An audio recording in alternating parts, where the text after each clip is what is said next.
Hello everybody, good morning, welcome to the United Stands. I'm Mark Goldbridge. It's the start of another week. Manchester United have won, hope you're all doing well. The Christmas tree is up, it's December the 1st. What do you get in your calendar? I'll tell you mine in a moment. And it was, maybe I can't tell you at 10 a.m. what I got in my calendar because it was a special type of calendar. But talking about calendars and gifts and treats, Ruben Amorim has apparently made his mind up on the January transfer window. It's midfield, it's maybe a wing back, but it won't be a striker. We've also been linked to two Real Madrid midfielders. Is that actually a possibility? Would you actually do that? But primarily, the poll is running. It's Ederson or Conor Gallagher. We'll talk about the stories that are coming out about them in a moment. Also, why Amorim won't be looking at a striker now. The re-emergence of Zirkzee, is that right? You know, half time yesterday, people would have been saying get a striker. Now people are saying don't get a striker because of a very good moment.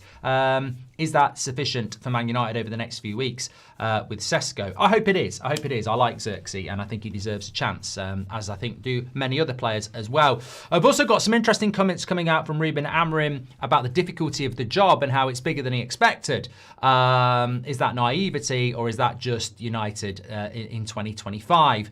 Also a few bits around the ownership, what's going on there. And obviously, get your comments in as always. But I just want to, the reason, you know, it's Monday, it's Christmas, it's a great time of the year. We've got, I think, two very winnable games coming up. Obviously, I'm not going to take them for granted.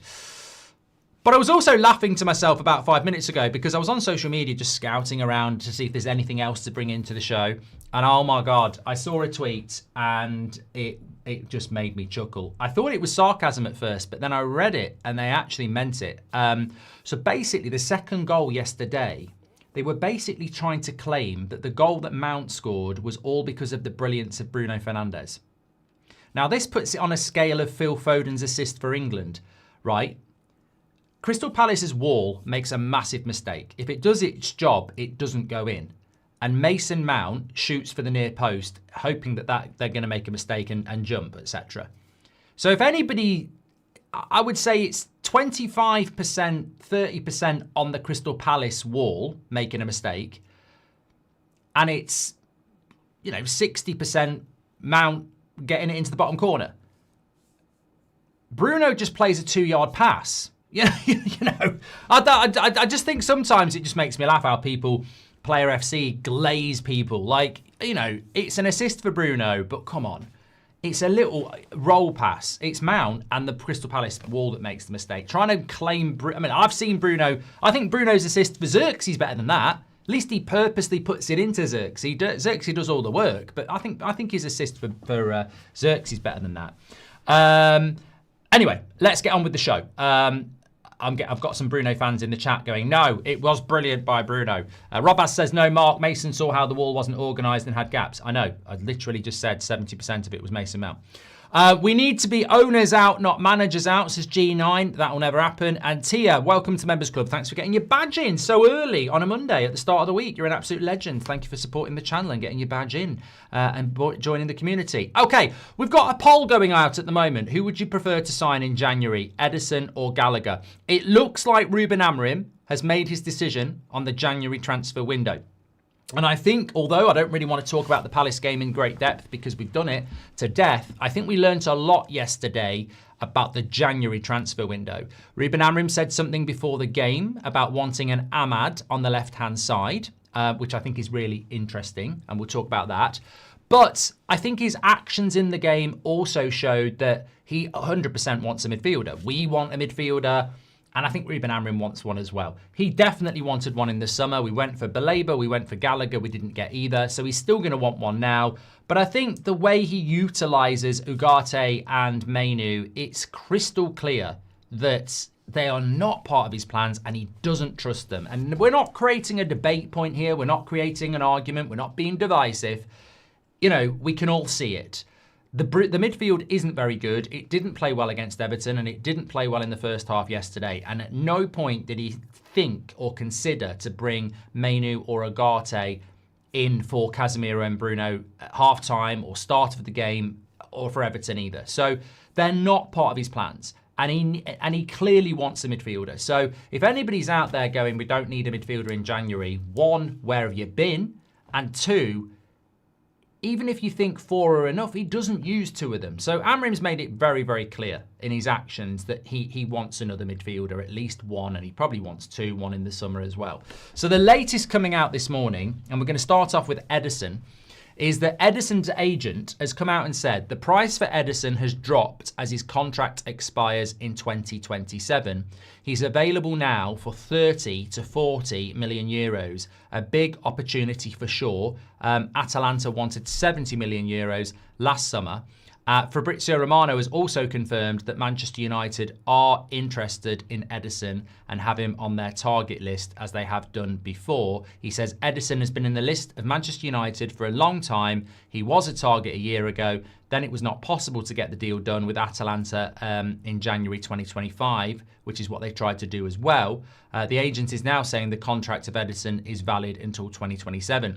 So look, we've got the agent of Ederson saying that he's available for 30 to 40 million euros. Now in pounds, that's less than 40 million pounds.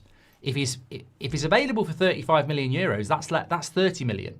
If it's 40 million euros, that's around 33. So that's a very good deal for a player that I think he's around 25, 26 now.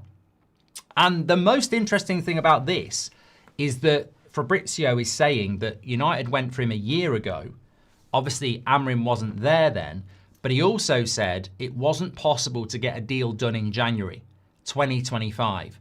So that's where this gets interesting for me, because I've always felt with Ederson, he was a previous regime target. So we're talking Ten Hag and we're talking Ineos, but Ten Hag. If we went for him in January, which is what Fabrizio is saying, that's Ineos still, but it's Amorim. And that's where this now starts to get interesting. And this is where I think you've got to consider Ederson, because I've always felt that Ederson was a little bit like Milinkovic-Savic with Mourinho. He still kept getting linked to us under Ollie, but it was a Mourinho target. I completely agree that Ederson's on the Ineos list.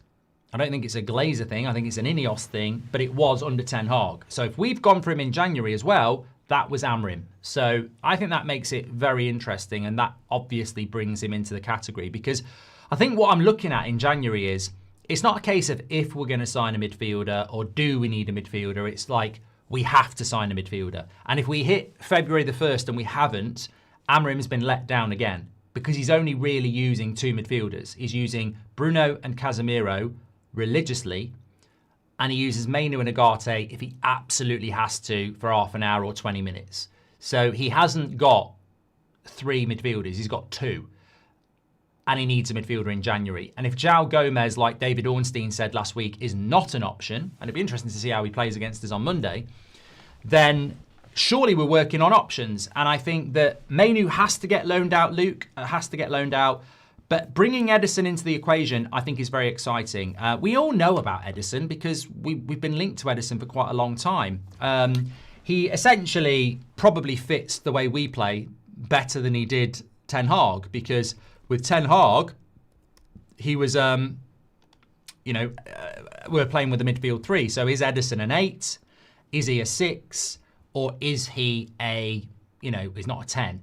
I think Ederson is a player in a midfield pivot. I think when you have a midfield 3, and I like a midfield 3, you tend to have an attacking midfielder, a box-to-box, and a more defensive midfielder. I think in a midfield pivot, you can balance that out better. All action. And I think Ederson is that type of player. He's a bit like Baleba in the sense that Baleba is at his best can be in that pivot. And I think Ederson the same in the job that he does for Atalanta, and he's having a good season as well. That energy in a midfield pivot, I think it'd be very interesting. Now, whether he can transfer that from Serie A into the Premier League, and he's only just 26, by the way. He was 26 in July. So look, I like this. I'm not saying it's better than João Gomez. I'm not saying it's better than Conor Gallagher, who we'll talk about at a moment, but 65% of you would go with Ederson over Gallagher at the moment on the vote we've got in the chat. I welcome this type of a story. Like, as I say, it's not a will we, should we, do we need to, we have to. We have to sign a midfielder in January. I know there's a lot of talk about buying players in the summer, the Adam Whartons, the Elliot Andersons, the Balebas, but we need a player in January. Like, you look at that league table like we were looking at last night, and it's opportunist. And I think that if I could change Bruno and Casemiro tomorrow, I think we'd have a better team. But if we can change one of them, we will be better. And we need to be better in the second half of the season. I was thinking about this morning. Under no circumstances do I think we can replicate this start to the season in the second half of the season. I don't think it's going to get us where we need to be. And I'm all for being positive. And I know there's a bit of, debate in the fan base, a bit of conflict in the fan base at the moment about just be positive and get behind the team, or no, it's fucking rubbish. I like us winning, but it's rubbish. I think both of those arguments are valid. I don't have an issue with either of them. However, what I would say personally is how we've played from August to now. If we do it in the second half of the season, I just think we're playing with fire. I think there has to be, basically what I'm saying is if we do this the whole season, I think we're running the risk. We might throw a 6 and get into the top 5, but we might also keep throwing 1s and not get enough. And I think that if in January you improve your team, you improve your chances. It's as simple as that. Keel says, buy Ederson, loan Gallagher, sell Ugarte, loan out Mainu.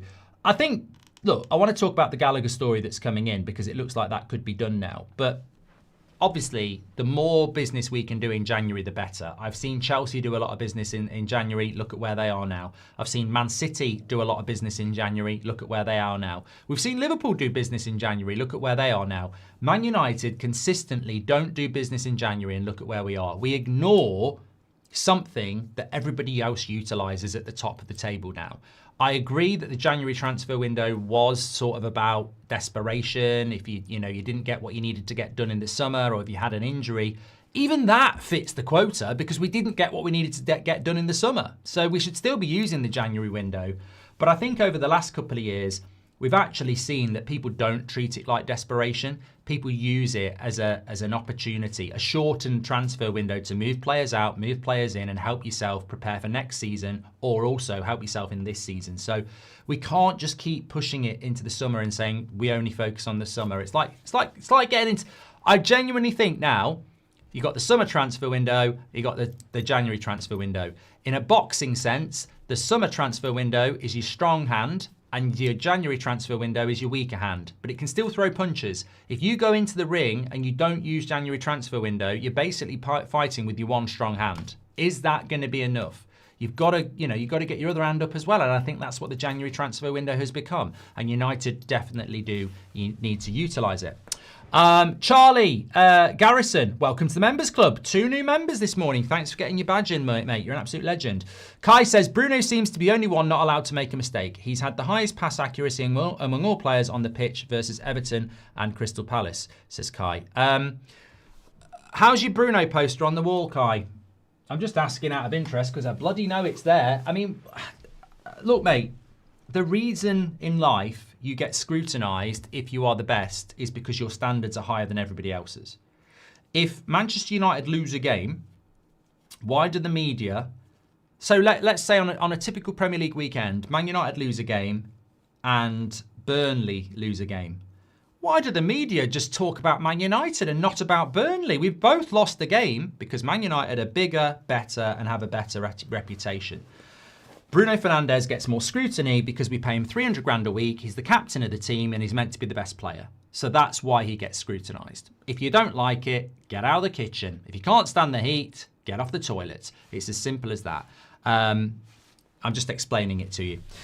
Keel Robinson says, we've done that one as well. Ugarte be gone in January and get both midfielders, says Bale. We can all blame Amorim for not doing enough, but did Ineos approach last summer window like a club desperately in pursuit of top 4? No, they didn't, Danny Esther. Comment of the day so far. Absolutely spot on. I love that. So I think with regards to Ederson, let's bring him into the equation. Now, the second story involves Conor Gallagher this morning. And effectively what is being said from Football Insider is that Atletico Madrid would be open to parting with Gallagher in the January window if they get a suitable fee. Man United and Tottenham are interested in the former Chelsea player who could be available for just 26 million. Amorim has approved the signing of the English player as he's desperate to improve his United midfield. And I think, look, I'm not going to use a direct quote from from an outlet to say that Amorim is desperate to sign a midfielder, because rarely they will have that direct quote. But I think consequentially, we can take that and say, well, it actually is accurate because we can see he's desperate to buy a midfielder. He's, at half-time yesterday, I think most managers, if they had a midfielder they liked, would have made a change. It was abysmal. After the Everton game on Monday, most managers would have changed that midfield if he had somebody he trusted. He doesn't trust Mainu and Agate. So he is desperate for a midfielder, absolutely. And if look, he wanted Conor Gallagher in the summer. Whether you like it or I like it or anyone else likes it, we did do talks with Conor Gallagher in the last 2 weeks of the August transfer window. It's established as fact by all the big journalists and everybody in the industry. Man United, panicking or not, did try to do something with Conor Gallagher in the last 2 weeks of the window, which means Amorim sanctioned it. So keep your eye on that player. Look, 65% of you want Ederson over Gallagher. I get it. But that is a player that is available in January that Man United could move on. And what I would say about that is, I don't mind if we go for Ederson over Gallagher. I don't mind if we go for João Gomez over Gallagher. But if we go for nobody and Gallagher goes to Spurs, what does that say? That can't happen. That's all I'm going to say about this. I've always said we need a midfielder in January, and it won't be the star midfielder that we're going to have to get in the summer. It needs to be somebody that Amorim wants, that improves us in January. We can't not do anything. So if I see Conor Gallagher signing for Crystal Palace or Spurs and we don't buy a midfielder, that's a bloody joke. That is a joke. Now, am I comfortable with us spending £26 million on him? Ideally, it's a loan. It's what Barcelona have done with Rashford. It's try before you buy. Ideally, that's what it is. However, we're Manchester United, and it doesn't always work out like that. And sometimes we didn't get to try. My point is, I think a lot of people in the chat are saying we can't spend 26 million. It's got to be a loan. We didn't loan Cunha. We didn't loan Mbeumo, and we didn't loan. Well, the most important one is we didn't loan Sesko. We spent £68 million on Sesko, and the jury is out. So, if you've scouted the player and you've looked at the player and you think he's a good fit, £26 million is not a lot of money. So, if it's a choice between no midfielder or £26 million on Conor Gallagher, I'll spend the £26 million. Because I can't, as long as Amorim wants him, I can't see how it puts us in a worse position than now. Do I think I'd rather play Mainu? Yes, but I'm not Ruben Amorim. Ruben Amorim doesn't want to use Mainu, and he doesn't want to use Agate. Mainu, for his own career, has to go out on loan in January, and we need to bring a midfielder in that he wants to use. So, look, my biggest concern in the January transfer window is going to be, are they going to sign anybody in January? That's the biggest concern. The fact that we've got a couple of players that both look viable and are both available in January is a big, big positive to me. Somebody just said, do you see us getting any of the main targets? Elliot Anderson's not going to go. He'd be foolish, and Forest won't let it happen. What I will say about Forest, though, is, and we keep hearing about Elliot Anderson being 80 million, etc. I'm not going to forget what Ben Jacobs said a few weeks ago about him being less than 70. So I don't know how that's going to work, but that's not going to happen in January. Adam Wharton won't happen in January. Baleba, I don't think Brighton will do it in January. Look, Elliot Anderson, no chance. Wharton, no chance. Baleba, some chance. Stiller, maybe chance. But you can't buy Stiller while you've got Bruno here, because Stiller is a midfielder who basically does Bruno's job better. And we're not going to drop Bruno. We're not going to remove Bruno until the summer. So Stiller would have to be a summer signing even if we did it. So for me, the only one that's distinctly possible out of the main targets is Baleba. If Brighton just go, let's just cash in now. I was speaking to somebody about this last week, and I said, look, Brighton clearly made a mistake with Baleba in the way that they valued him. They wanted 100 million. We had the talks. We wanted to pay 60, and they were like, no. In hindsight, we're all geniuses. But I think if Brighton had took £60 million, we would have been... It's a funny world. If we'd have got Baleba for £60 million, knowing what we know now, we'd still think that might be a risk. But if we'd got him for £60 million in the summer, we would have been going, we've mugged Brighton off. And that's the funny thing about football, isn't it? You can't change the past. And you can't criticise Brighton for not wanting 60 million, because at that time, you did think he might be an 80 to £100 million player. Whereas if we'd spent £60 million on him now, we'd be going, oh, that's a risk. So, I don't know. Maybe Brighton look at it and go, okay, we'll take 60 in January. And maybe United go, no, we'll give you 40. So I don't think a deal with Brighton can't be done in January because Brighton are going to want 100. Those days are gone. I just don't think Man United would want to pay 60 at the moment. So I think agreeing a fee is going to be the difficult point. What I'm trying to say is I'm not sure Man United want Baleba in January at the moment, because I think they're probably looking at it going, I don't know what his value is right now, considering what he's doing. I mean, look, as I said to you last night, he came on for 4 minutes in their away win against Forest yesterday. That's a very good result for Brighton, and they didn't use Baleba. He has been being subbed off a lot. Now he's not even starting. So Baleba is becoming Brighton's Mainu. Look, dare I say it, do they want Mainu and we'll have Baleba on loan and see how it goes? You know, I think it would be perfect for both parties. I think Mainu at Brighton would be brilliant, and I think Baleba on loan. I mean, look, football doesn't work like that. However, somebody mentioned it ages ago, and I actually think it's an amazingly brilliant take. Loan Mainu to Brighton, and we'll have Baleba. We get to try. Mainu gets minutes. I think it would be brilliant, but it's not going to happen because, to be honest with you, it's just way, way, way too logical. But it would be brilliant. Or Agate. If Brighton want Agate, you know, I think it would be great. But look, you know my stance on Baleba. I wouldn't be going anywhere near him anyway at the moment, but I'd definitely take him on loan, and I'd give them Mainu. And look, you know what? Who gets the better deal there? Brighton would probably go, forget it. He's way more valuable than that. But I actually don't think you get the bad deal there. You might get the better deal. Mainu on loan and Baleba to us, you might get the better deal. Like, Mainu might be just bloody brilliant again in your system. I mean, the way Brighton play, they play through the midfield. They don't bypass the midfield. I think Mainu at Brighton could be a bloody clever deal. I mean, imagine if Brighton said, okay, we'll do a loan to buy, £60 million for Baleba and £60 million for Mainu. We'll have them on loan to buys, and then in the summer, we'll do it. They could end up with the better deal. They could. Imagine if Mainu went to Brighton permanently and we got Baleba. Baleba is shit and Mainu goes back to being what he was. Mainu's off to Liverpool or something else in 18 months. So, look, I'm not here to act on Brighton's half, and I have made mistakes. However, I think, and we're completely speculating here. There's no story about it at all. But if I was Brighton, I would be saying, can we have Mainu on loan and you can have Baleba? Let's work towards it, you know. And he'll get developed at Brighton in a style of football that will develop him. How come you're so against Baleba? Because he's had a bad start, but Gallagher is literally not wanted by Atletico. He's not good enough for us either, says Jordan. Well, there's a price difference, Jordan, for a start. And also, we were talking about Conor Gallagher on loan. And also, Baleba was being quoted at £80 million. And Baleba has been absolutely horseshit this season. So, you know, it's just different opinions, I suppose, Jordan. There you go.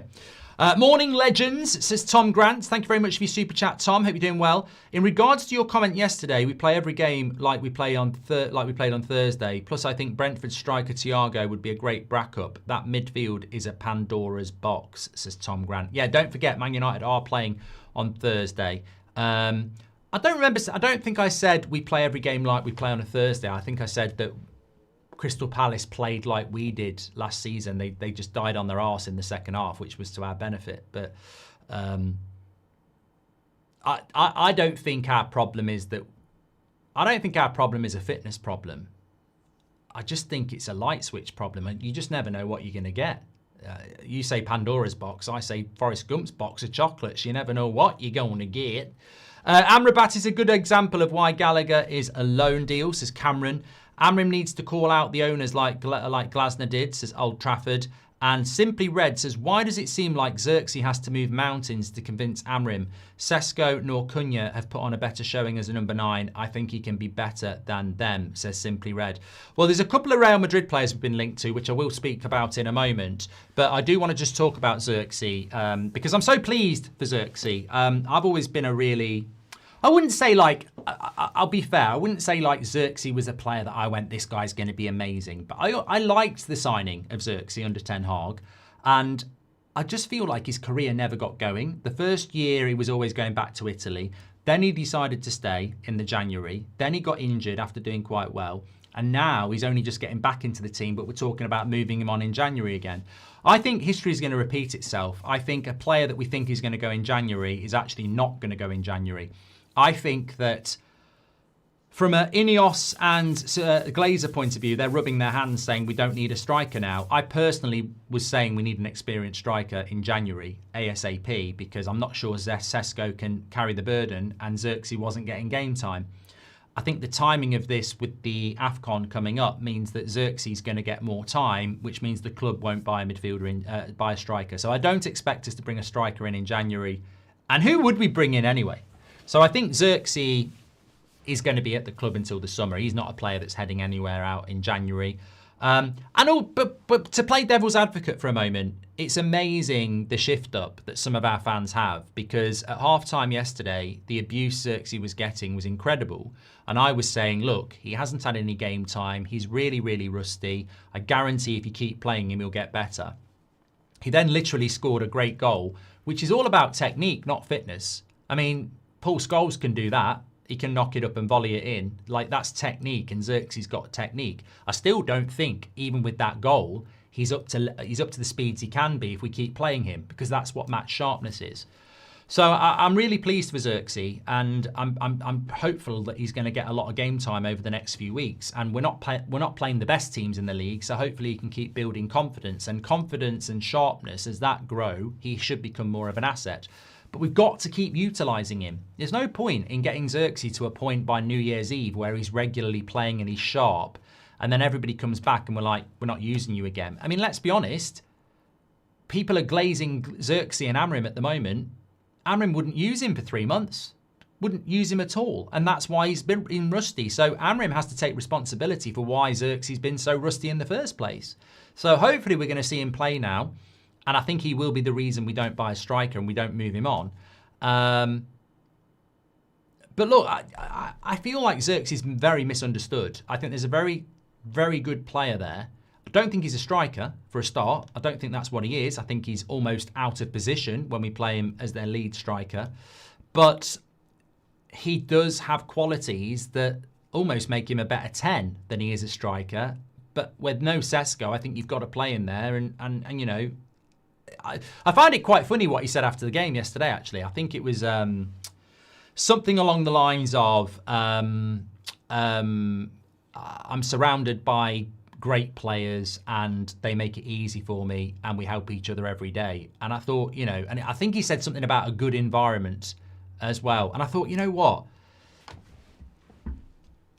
Is he talking out his arse there? I mean, like, I'm surrounded by great players and it's a good environment and we help each other every day. And I'm sort of like, you've just won against Crystal Palace after a shit first half and a terrible performance against Everton where you've not been anywhere near the team. And I'm like, but then I just think we've just won the game and they'll all be over Instagram and that's fine. I don't think he's in a great environment for his career. And I don't think he's surrounded by great players.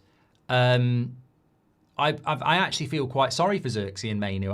I don't think they're in a great environment. I genuinely don't. I think they're in a quite a destructive environment for players like themselves, who I still see Zirkzee as a younger player, and I think the last 12 months, nearly 18 months, have almost been a handbrake on his career compared to the season he had at Bologna before that.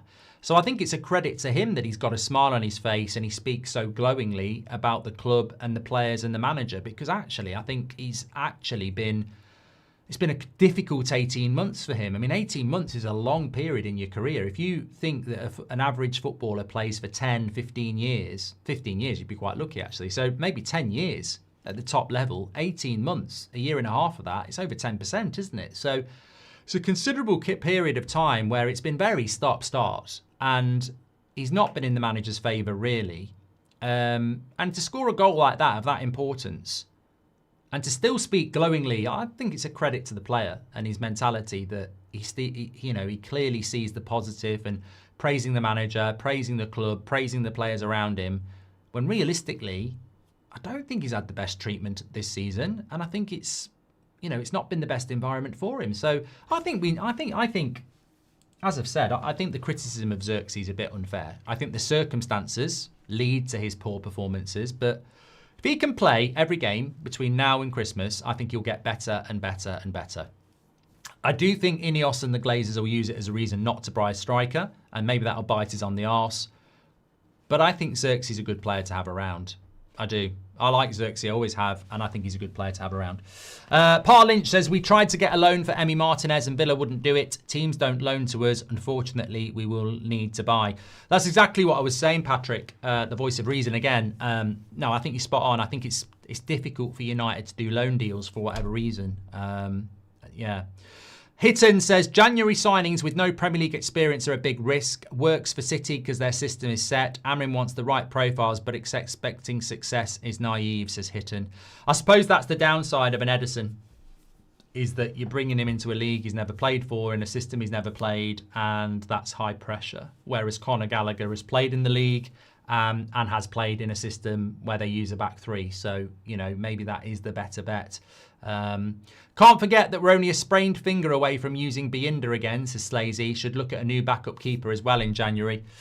Should, but won't. And Adam Hawkins says, if the 4 in the 3-4-3 were replaced, we would play better and win more. I think our long ball strategy is short turn.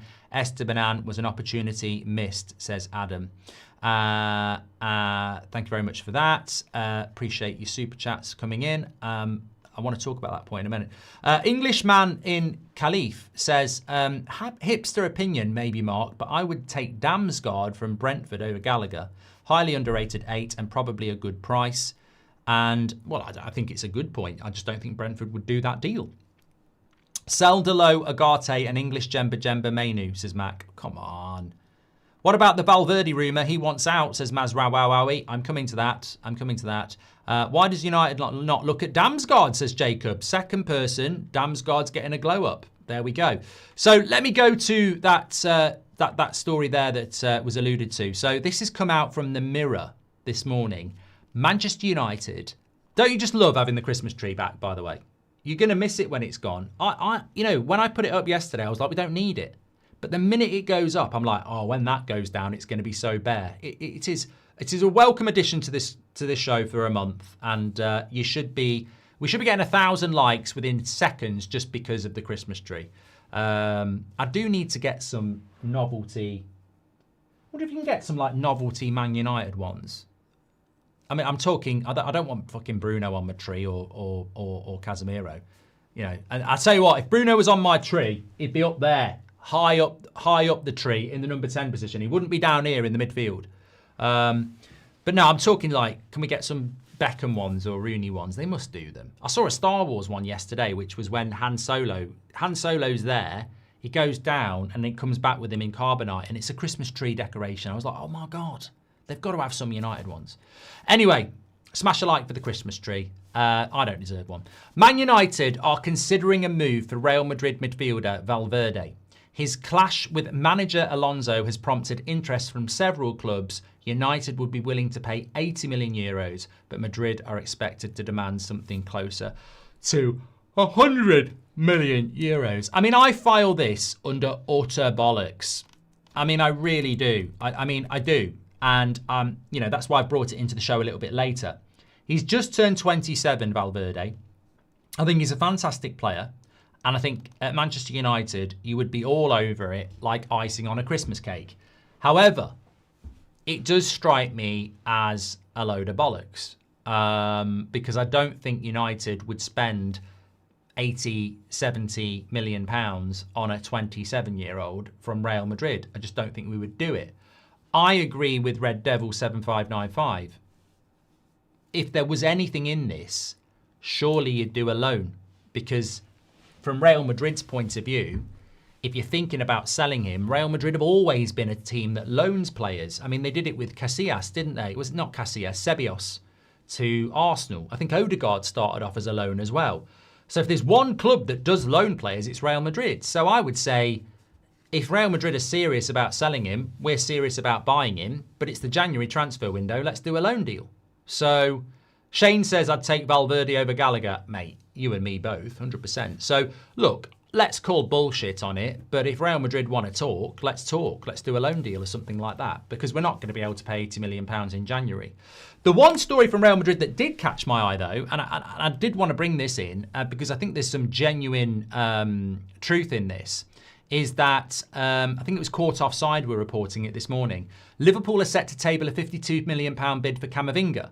The 23-year-old has only played around 30% of the minutes in the league under Alonso this season. Now, that's a player I would be looking at. Now, people are going to go injury, injury, injury, and I can't be a hypocrite. If his injuries... Look, Mason Mount's a good player. We never should have bought him. I know he scored the winner yesterday, but we never should have bought him. £55 million, 250 grand a week for a player that's never really fit when you look at the last 2 years. It was a mistake, even though he's a good player. You can't just buy good players and then, you know, be aware of injury problems. So if Camavinga's injury record was scrutinised and we thought, you know, it's worth it, I think he's perfect for the Premier League. I really do. I think Camavinga's wasted at Real Madrid. I just don't think they know where to use him. Sometimes he's left back, sometimes he's on the bench. I would be looking at that. I'd be looking at Camavinga. I think he's got that energy, that technique, you know. I mean, how old is Camavinga now? Because I'm telling you now, if he can get out of Real Madrid and get himself to a decent club where he's appreciated and he plays every week, I think there's a glow up there. And he's 23. He's 23. He's only just 23. So, yeah, look, if we're talking about Real Madrid midfielders, of course I would like Camavinga. But sorry, of course I would like Valverde, but Camavinga is where I would go. He's had a few injuries, to be fair. Let me have a look. God almighty. 24, 25, knee injury, 45 days, muscle injury, 17 days, hamstring, 22, hamstring, 75, and then ankle injury, 25. I mean, that's a lot. All I would say is a lot of those are different injuries, and he is still very young. Look, you do a proper medical, don't you? You do a proper medical. If he can't do it, he can't do it. But I quite like that, and he's quick as well. I like the look of it. Mazraoui says, "What about a Wout Weghorst ornament on top of the tree?" And Malik, yeah, I see what you mean. Zirkzee reminds me of João Pedro, mate. Have you watched João Pedro? João Pedro's lightning fast. I mean, Zirkzee is not lightning fast. I don't think they're very similar at all. I think Zirkzee's a very unique player. Do you not think with Joshua could kind of do something like what Newcastle have done with Joel Linton, if you know what I mean?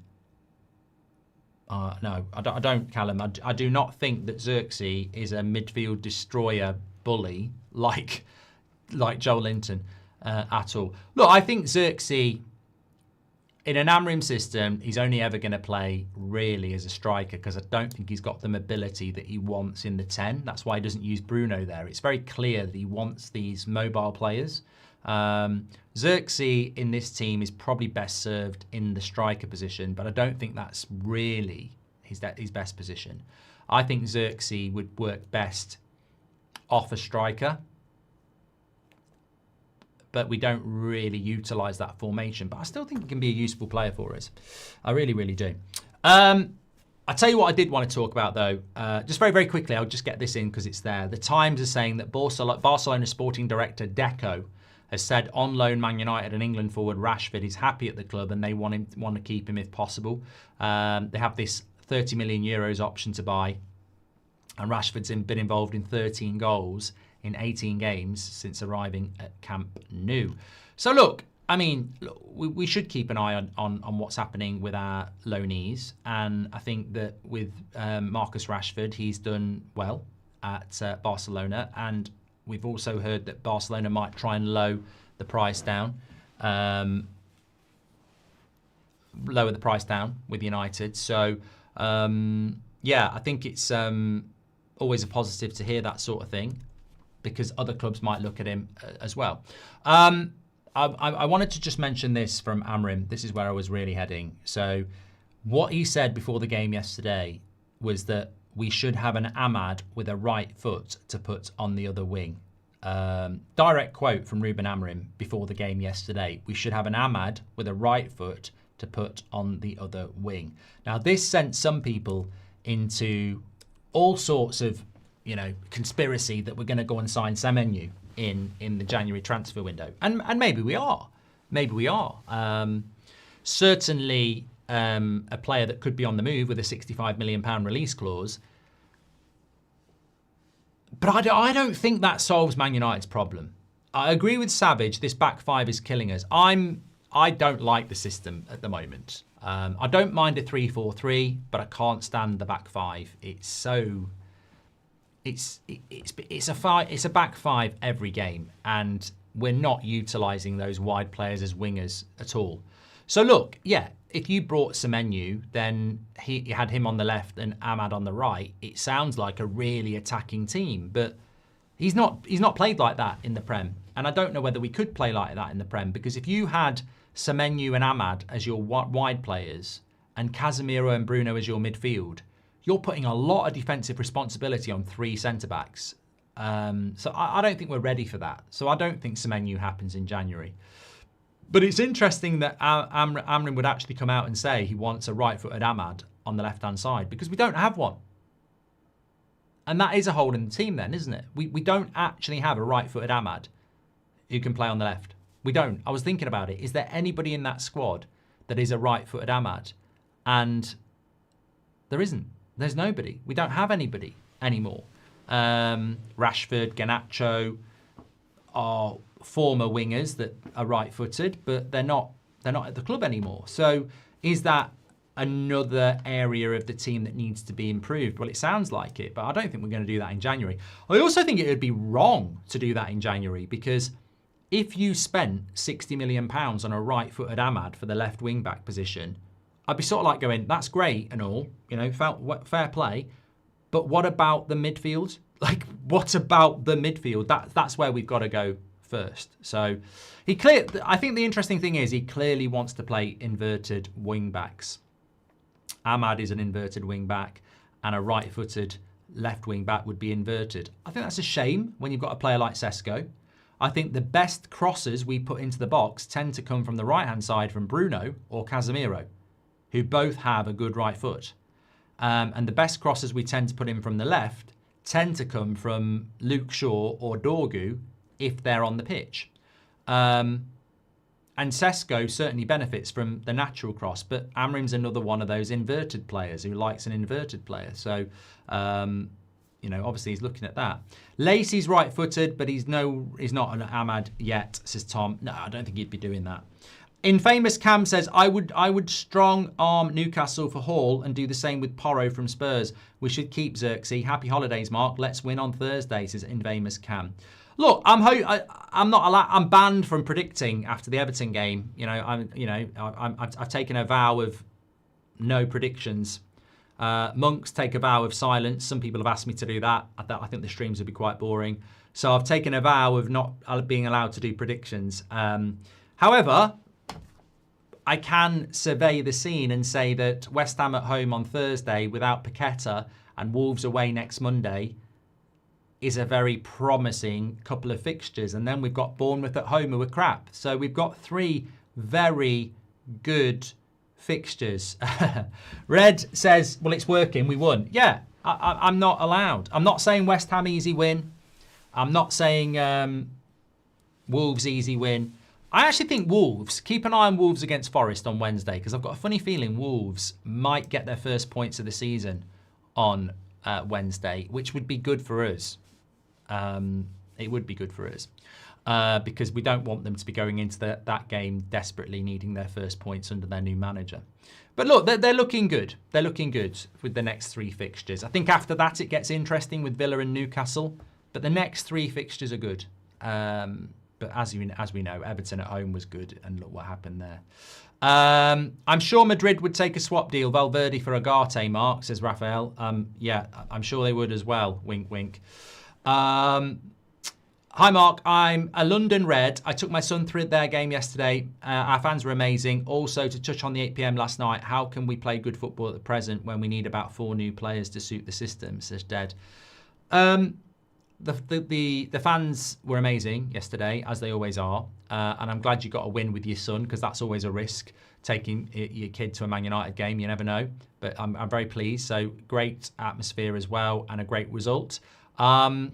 With regards to how we play good football at present when we are about 4 new players to suit the system, I think this is always going to be the divisive point, mate, because I think I did say your name, Dead7097, that this is always going to be the divisive point, because some people would agree with you and say, well, we can't play good football until he gets the right players.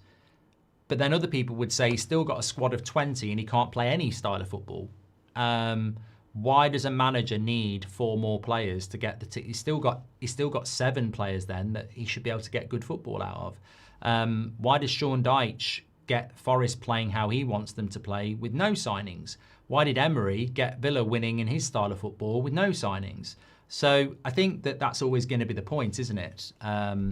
Whether we should be getting some level of football with what he's got, or whether we have to wait for certain players to start to see some good football, and that's always going to be the debate point. Seth, I did miss yours because I actually thought I'd read it before, so I'm going to go back now and read it. Judging Amorim without giving him a full squad is not fair. I back him, but at the same time, he's not showing us a future by picking those 2 in the midfield. I think it's a good point, Seth, and I think it fits in with what I said there. I think there's many of us out there that want to back Amorim, but we're starting to go, why after a year is the football so shit? Why after a year are you so reliant on long throw-ins and set pieces and corners? Why after a year are you still hitting long balls? Like, surely you can start to show a bit of a path to what you want to do stylistically. Or maybe he has got to wait for the players. I don't know. Are the next 2 games must win? West Ham without Paqueta and Wolves with 2 points. I mean, they are.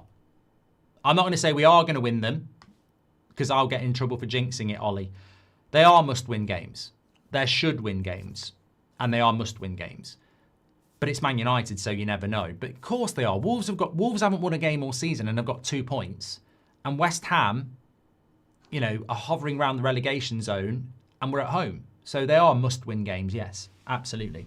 However, this is what Amorim had to say, and I wanted to bring this in. Have we got time? Yes, we have. He said, everything concerning our club is so big. It's so different from other clubs. You have to be very strong mentally.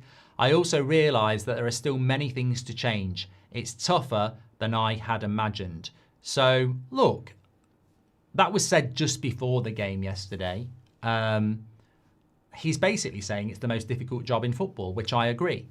He's basically saying that I knew the job was difficult, but it's a lot more difficult than I thought. And it's tougher than I thought. And there's loads of things I need to change. So, look, the enormity of the job, I think we sometimes ignore that even if you want to sack Amorim, the next guy is not going to come in and make a massive difference. The job is difficult. If Pep Guardiola had this job, he would struggle. It's a really, really difficult job. And sometimes is it the right guy? No. Is the job difficult for anybody? Yes. Or is it the right guy? Yes.